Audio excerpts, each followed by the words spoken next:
Yan, good day, Sunday. At natagalan ako ulit gumawa ng video. Hindi ako makapag-upload. Meron ako mga previous na video pero hindi ko pa siya upload dahil medyo busy tayo sa mga extracurricular activity bukod sa pagpupulis. Ayan, nabangga. Ingat lang. Ayan, oh. Ngayon, nandito tayo ngayon sa papunta tayo ng Commonwealth. At itong araw na to ay medyo madugo. Madugo kasi magdo-donate tayo ng dugo. Ngayon, papunta tayo ngayon sa CHR. Hindi para ireklamo, joke, kundi para dun kasi gaganapin yung blood donation drive na kalalahukan ng mga kapwa nating PNP personnel sa iba't ibang distrito. Northern Police District, MPD, Manila Police District, EPD, Eastern Police District, SPD, hindi yan mawawala kahit malayo yan, Southern Police District, syempre proud to be QCPD, Quezon City Police District. Galing ha? Ito medyo hindi naman natin kailangan magmadali kasi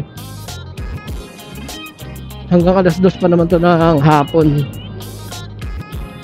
from 7 AM to 2 PM, kaya meron pa tayong mahabang oras. Pero inagaan ko na punta para madali matapos at makagawa pa tayo ng mga dapat asikasuhin sa bahay saka sa munting negosyo natin. Maliwanag na, sobra taas na ng araw, pero syempre good thing kahit pa paano nakapag vlog din ako ng ganitong maliwanag. Di katulad ng mga nakaraang kong video kung hindi maaga na wala pang araw, gabi naman wala na ring araw. So it is a better chance na makapag vlog, sayang naman yung araw. Pagdating natin doon, susubukan ko makuha na yung senaryo doon habang nagdo-donate ng dugo. At ma-share ko nga lang na kung di nyo lang naman may tatanong, kung may tatanong nyo na rin din, siguro nung simula nung nag-start ako mag-donate ng dugo, pulis na ako nun. Training pa lang kami, lagi na ako nag-volunteer. Sabi nga ng mga kapwa o pulis, talento daw yun. Bale, ako kasi guys, siguro hindi ako lalagpas ng 10 beses na nakapag-donate ng dugo simula training hanggang ngayon. Pagka may naghahanap ng donor, lalo na B positive, ayan, sigurado na yan. Kasi sa amin sa PNP may tinatawag kasi na na buko pass. Pagka nakapag-donate ka ng dugo, maswerte ka kung makapag 3 days ka. So masaya na rin kami kahit isang araw na makapag day off ka, kasi medyo matagal din kasi yung duty namin, 12 oras tapos isa lang day off, kaya sabik din kami sa day off. Siyempre number 1 yung makatulong ka sa nangangailangan in the future, masalin mo ng dugo mo, tapos makapagpahinga ka na rin, at para sa good health mo rin yan, di ba? At yun nga, sabi nga nila na kapag madalas ka nga mag-donate ng dugo, Maganda daw yung sa katawan ng tao. Siguro, kaya rin siguro, ako hindi naman ako medical expert, ako doktor ha. So far, pasalamat ako sa Diyos at sa edad ko na to at sa pangangatawan ko na malusog. Siyempre, masarap kumain eh. Wala tayong any health conditions. At nako dun siyempre. Dahil ay paano binihiyaan tayo ng malusog na pangangatawan ng Diyos. At para sa akin eh, yun yung isa sa pinakamagandang blessing. Dahil puno natin ng magandang kalusugan.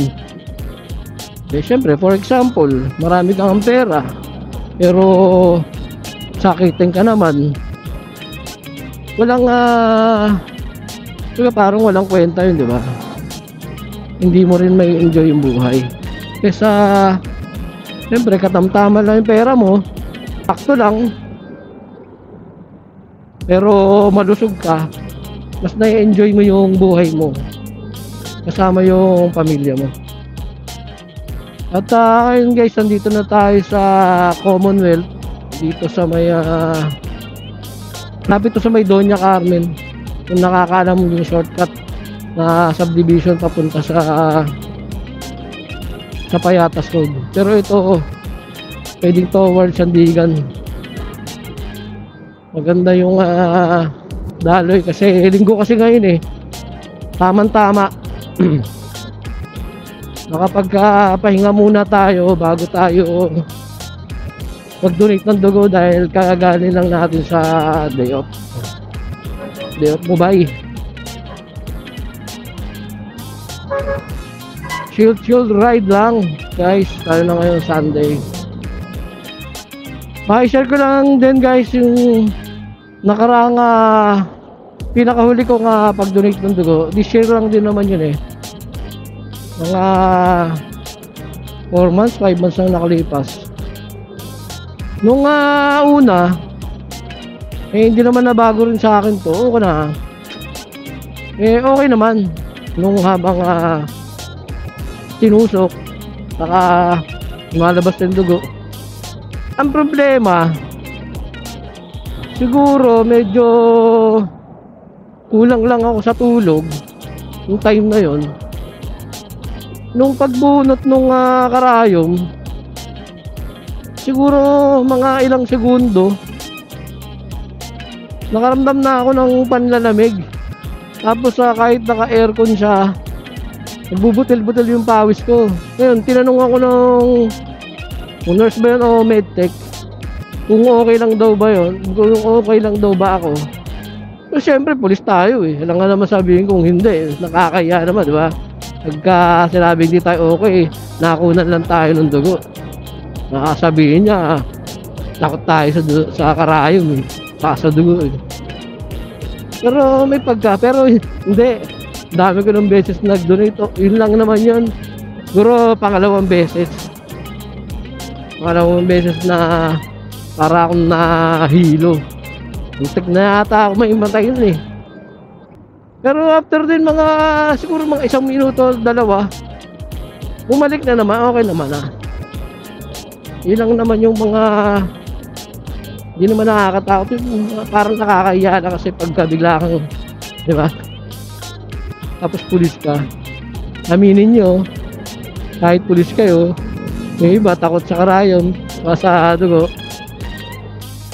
Pero ako, aminin ko, ako noong una takot din ako.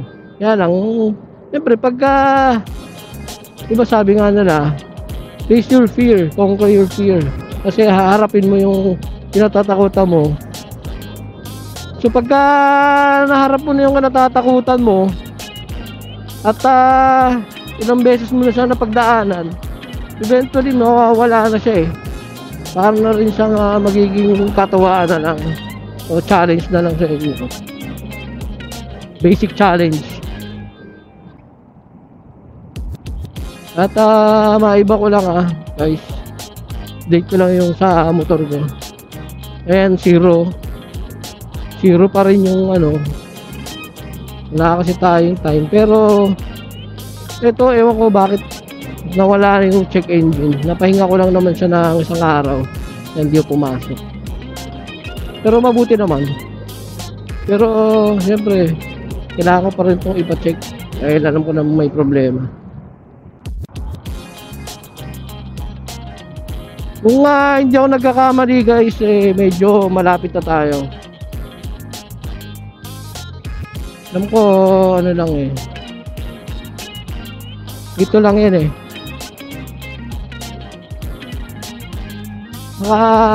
naalala ko parang nakapunta na rin naman ako doon isang beses. Pero syempre tingnan natin kung tama nga yung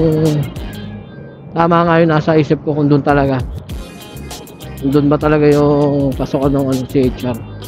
Diliman lang naman block naman yun. Ayan guys, kung nakikita nyo, approaching tayo sa sa Quezon City Memorial Circle. Nakakabulo na. MMC na lang ha. What? Oh yes. Stay lang tayo sa lane natin.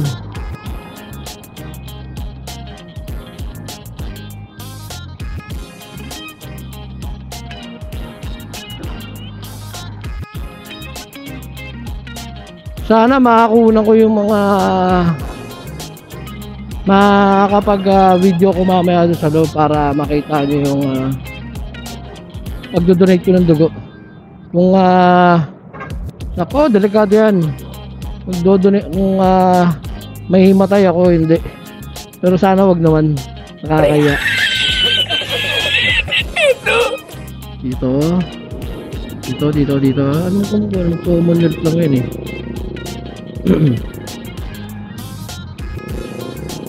yan. Sana di tayo mali guys. Tayo sa lane natin. Alam ko dito yun hindi ako nagkakamali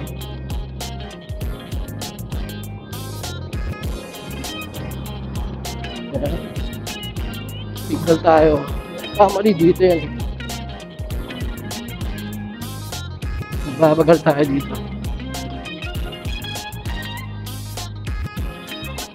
Hindi, babagal dyan. Parang dito pa yun ng konti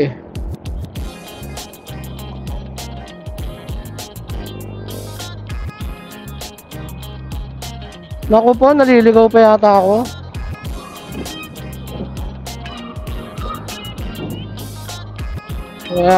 Kailangan ko yata gumamit ng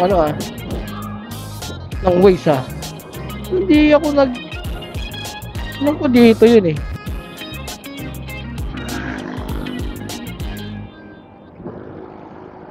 Naku po, ikot yata ako ng malayo-layo.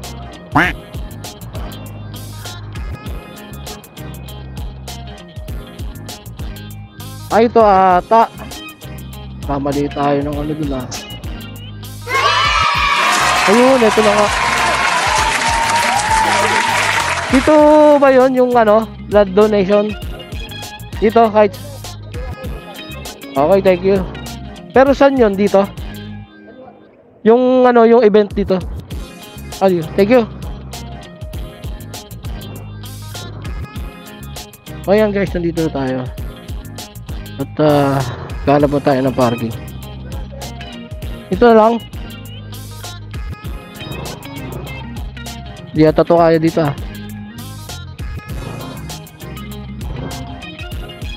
Baka hindi sumampa to. Kala ko subukan natin. Dito pwede? Thank you. Mas okay pa pala dito guys. Ayun ganda rito, mapuno. At dyan na muna kayo.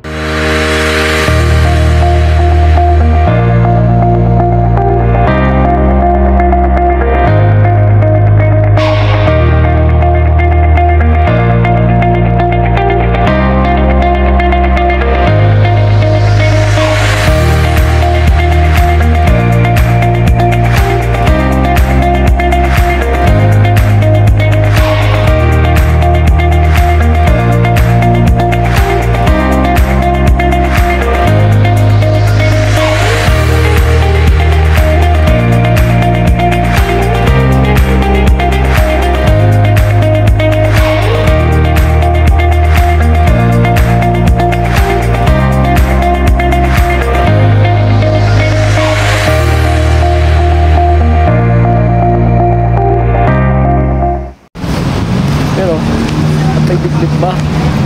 Tapos na. At yun guys, tapos na. Ngayon pauwi na tayo. Kasi marami pa tayong gagawin. Pero siyempre